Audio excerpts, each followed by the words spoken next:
Bonjour tout le monde et bienvenue dans cette nouvelle vidéo. Nous allons toujours parler de nombres complexes, mais de forme exponentielle et de forme algébrique cette fois-ci. L'objectif, c'est d'utiliser la forme exponentielle afin de déterminer le module et l'argument de ces deux nombres complexes et ainsi, juste après, eh bien, déterminer leur forme algébrique.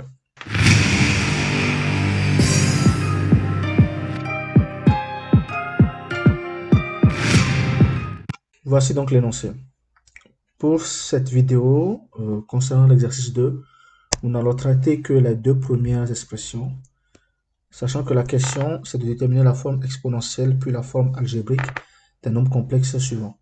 Donc, nous allons nous concentrer sur l'exercice, sur l'expression bien le nombre complexe A, le nombre complexe à la question B.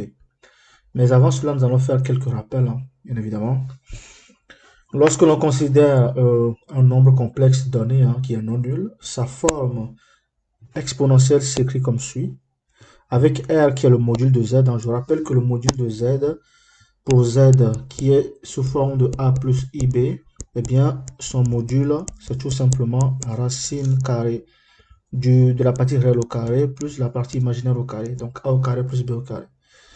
Et ensuite, θ, voilà, c'est l'argument de Z modulo de pi. Toujours, le modulo à ne jamais oublier. Encore une fois, je rappelle que pour trouver l'argument, c'est très simple. Il faut d'abord calculer le cosinus de θ qui fait la partie réelle sur le module de Z. Le sinus θ qui fait la partie imaginaire sur le module de Z.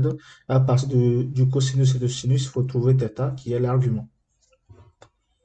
Deuxième rappel, donc c'est un théorème. Donc soit θ appartenant à grand R et n appartenant à grand N. On a alors la formule de Moivre que je cite ici. Donc même si nous ne l'utilisons pas dans cette vidéo, nous l'utiliserons dans une prochaine vidéo. La formule de Moivre, c'est la transformation de cosinus nθ plus i sinus nθ en exponentielle et par conséquent en cosinus θ plus i sinus θ à la puissance n. En réalité, il faut savoir que exponentielle iθ, c'est tout simplement égal à quoi? À cosinus θ plus i sinus θ. Et donc, exponentielle n θ, eh bien, c'est tout ça à la puissance n. C'est ce que nous avons à ce niveau-là. Et tout ça, avec la formule de Moivre, on retrouve la redistribution n de n à l'intérieur de cosinus et de sinus. Donc, la puissance n que nous avons à ce niveau, cette puissance-là, eh bien, elle redescend dans le sinus et dans le cosinus. C'est ce que la formule de Moivre nous permet de faire. Maintenant, la formule de l'heure, qui nous sera aussi très utile, qui nous dit que cosinus de θ, c'est exponentielle iθ plus exponentielle moins iθ le tout sur 2. Et sinus iθ, c'est exponentielle iθ moins exponentielle moins iθ le tout sur 2i. Attention, ici c'est sur 2, là c'est sur 2i. Erreur à ne jamais commettre. Ici on a plus et là c'est moins. Donc faites attention lorsque vous appliquez la formule de l'heure ou encore la formule de Moivre. Passons à la résolution de l'exercice. Donc A, je vais commencer par poser Z qui est égal à racine de 6 moins I racine de 2 puissance 4. Voilà. Et l'on me demande de déterminer la forme exponentielle puis la forme algébrique des nombres. Donc, la forme exponentielle, pour cela, qu'est-ce que je peux faire? Je peux factoriser le tout par 1 demi, c'est-à-dire que j'ai racine de 6, donc j'ai 1 demi. Alors, si je factorise par 1 demi, ce ne serait pas correct. Je peux transformer ce qui est à l'intérieur sous forme exponentielle. C'est-à-dire que là, je note Z1 qui est égal à racine de 6 moins I racine de 2. Voilà. Le module de Z1, c'est tout simplement égal à quoi? À racine de 6 le tout au carré moins racine de 2 plus moins racine de 2 le tout au carré. Ça me fait donc racine de 6 plus 2. Et ça me fait racine de 8 qui est encore égal à 2 racines de 3. 2 racines de 2 plutôt. 2 racines de 2. Voilà. Maintenant, il nous faut l'argument de Z1 que je vais noter θ1. Voilà. Donc, cosinus de θ1, ça me fait tout simplement racine de 6 sur le module, donc 2 racines de 2, ce qui me fait donc racine de 3 sur 2. Et sinus de θ1, ça fait la partie imaginaire, donc moins racine de 2 sur 2 racine de 2, qui me fait donc moins 1 demi. À l'aide du cercle trigonométrique, qu'est-ce que nous avons? Eh bien, nous avons θ1 qui fait tout simplement moins pi sur 6. Je vous laisse retourner à l'une de mes vidéos où je vous montre comment est-ce qu'on établit le cercle trigonométrique et comment est-ce qu'on l'utilise. Moins pi sur 6, on peut le garder comme ça, ou on peut également le transformer en angle ou bien en argument positif. Je vais le laisser comme ça. Cela veut dire que Z1 sous forme exponentielle, c'est quoi? C'est le module de Z1 fois exponentielle I, l'argument de Z1.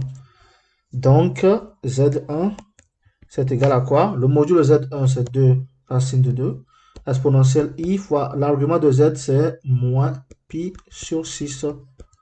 Donc, Z1, ça me fait 2 racine de 2, exponentielle moins I pi sur 6. Une fois que nous avons Z1, nous pouvons le remplacer dans Z. Z, ça fait racine de 6 moins I, racine de 2, le tout puissance 4. Ça fait tout simplement Z1 puissance 4, ce qui nous fait donc 2 racine de 2 exponentielle moins I pi sur 6, le tout à la puissance 4. Ça nous fait donc 2 puissance 4 fois 2 au carré, fois exponentielle moins I 4pi sur 6. Très bien. Z, c'est tout simplement égal à quoi?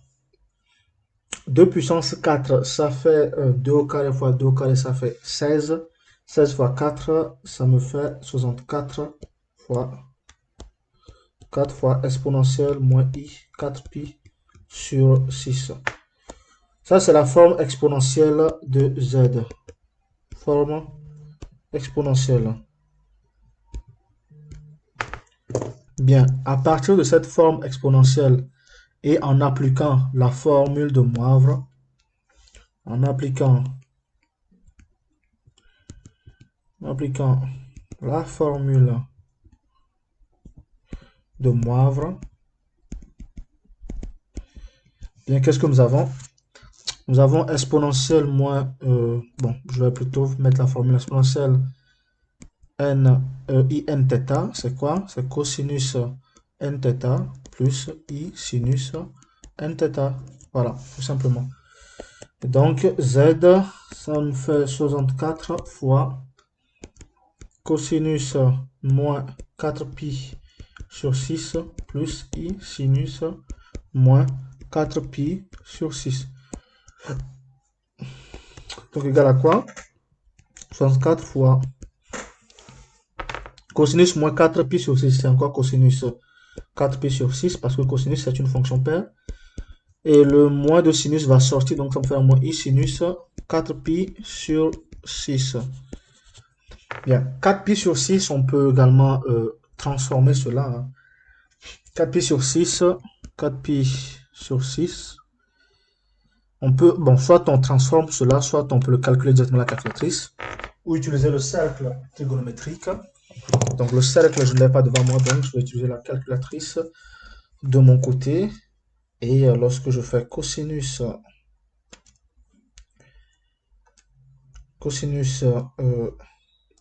4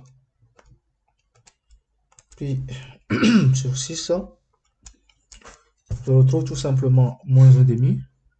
Et donc 64 fois moins 1,5 moins i sinus 4pi sur 6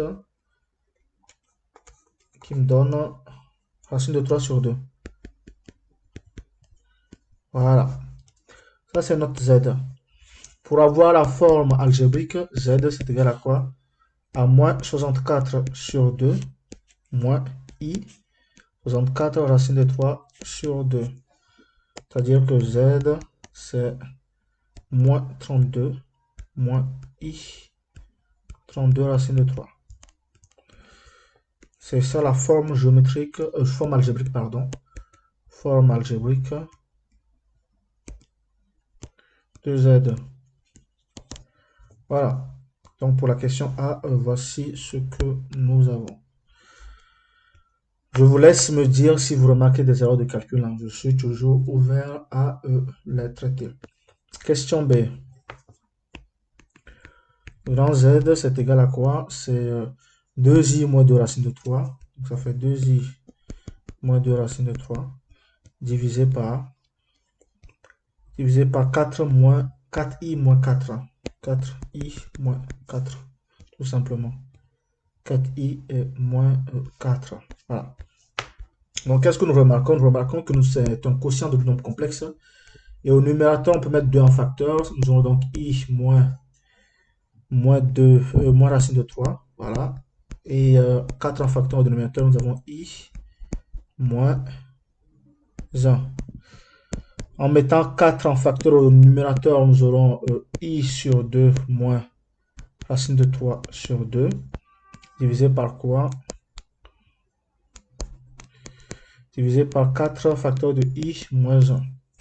Cela veut donc dire que z, en simplifiant par 4 et par 4, au numérateur, nous avons moins racine de 3 sur 2 plus i sur 2, divisé par i moins 1, que je vais noter z1 sur z2.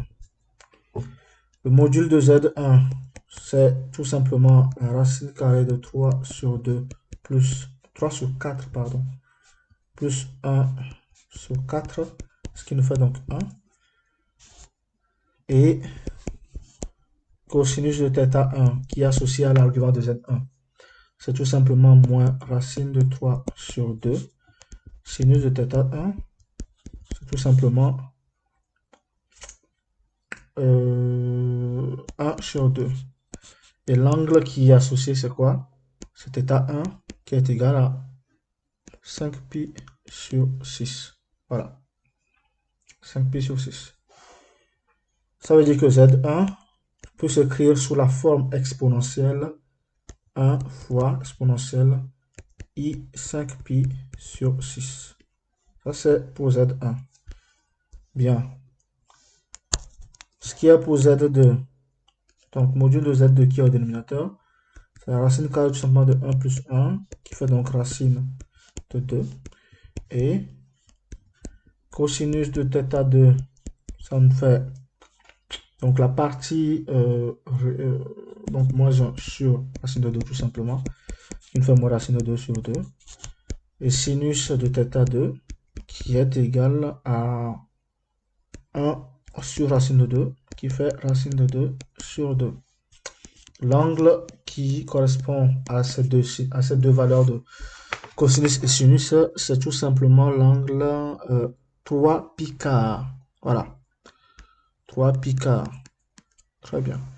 Ça veut dire que Z2, c'est racine de 2 fois exponentielle i 3 pi quart. Z, c'est égal à Z1 sur Z2. C'est donc égal à quoi? À 1. Bon, 1 fois exponentielle, ça fait tout simplement exponentielle i 5π sur 6 divisé par racine de 2 fois exponentielle i 3π sur 4. Ça nous fait donc 1 sur racine de 2 facteur de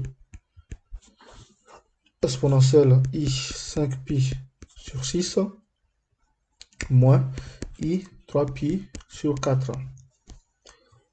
Z est donc égal à racine de facteur de exponentielle i, et bien 5π sur 6 moins 3π sur 4. Voilà. C'est égal à racine de 2 sur 2 fois exponentielle de i, facteur de 10π moins 9π sur 12. Ça fait donc racine de 2 sur 2 exponentielle i pi sur 12. Donc la forme exponentielle de z, c'est racine de 2 sur 2 exponentielle i pi sur 12. Donc ça, c'est la forme exponentielle de z. Une fois qu'on a la forme exponentielle, eh bien, d'après la formule de Moivre, eh bien, nous avons tout simplement z qui est égal à racine de 2 sur 2 facteur de cosinus pi sur 12 plus I sinus pi sur 12. Et avec ça, nous pouvons donc déterminer la forme algébrique de Z qui nous fait donc racine de 2 sur 2. Cosinus pi sur 12, je vais le calculer.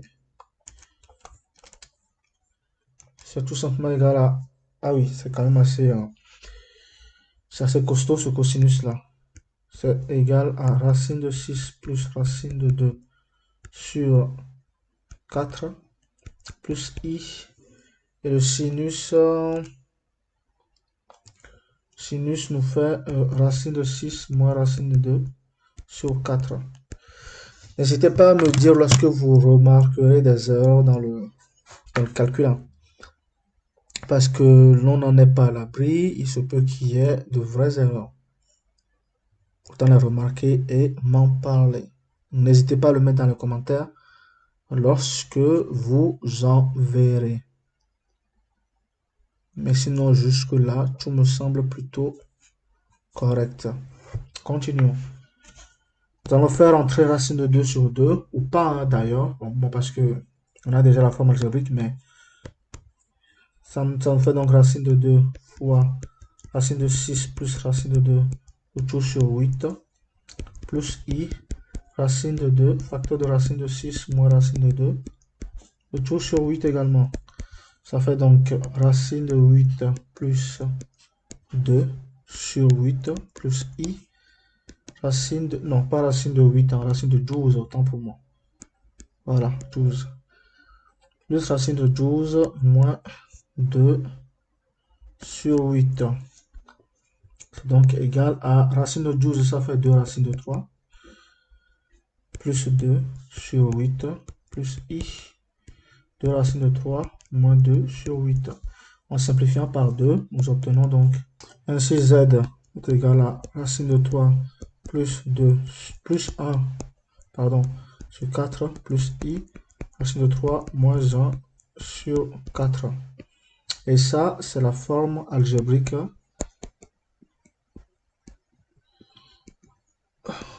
de Z.